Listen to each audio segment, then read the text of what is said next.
जिया पे मिले न सवार यारऊ के आवेला याद।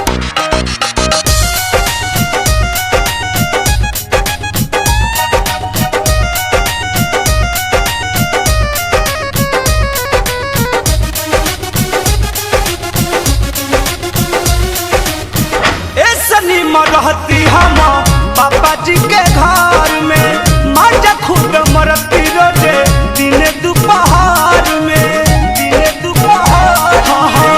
ऐसनी मरहती हम पापा जी के घर में माजा खुद मरती रोजे दिन दोपहर में।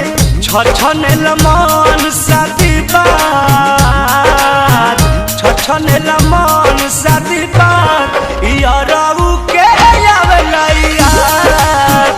से जिया पे मिले न सवार यारऊ के आवेला याद।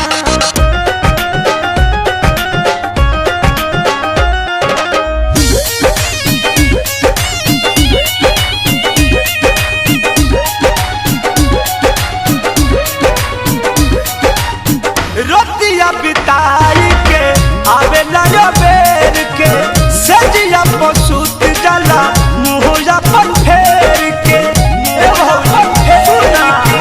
रोतिया बिता के बुतो आवेला बेर के सजिया पसुत जला मुँह अपन फेर के। होता मोर जवानी बराबर होता मोर जवानी बराबर यारऊ के आवेला याद। से जिया पे मिले न सवार यारऊ के आवेला याद।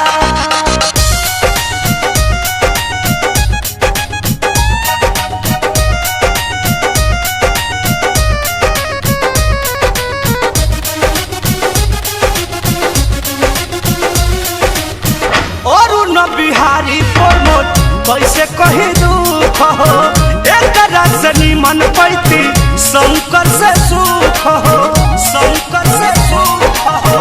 और न बिहारी प्रमोद कैसे कही दुख हो एक रसनी मन पैती सोनू से सुख हो। पुरलाय शोक से साथ पुरलाहिया पुसे साथ यारऊ के आवेला याद। से जिया पे मिले न सवार यारऊ के आवेला याद। ससुरा के दुख का कही पियावा ना मिलल सही तू ही बताओ भौजी अब केकरा को हम रही।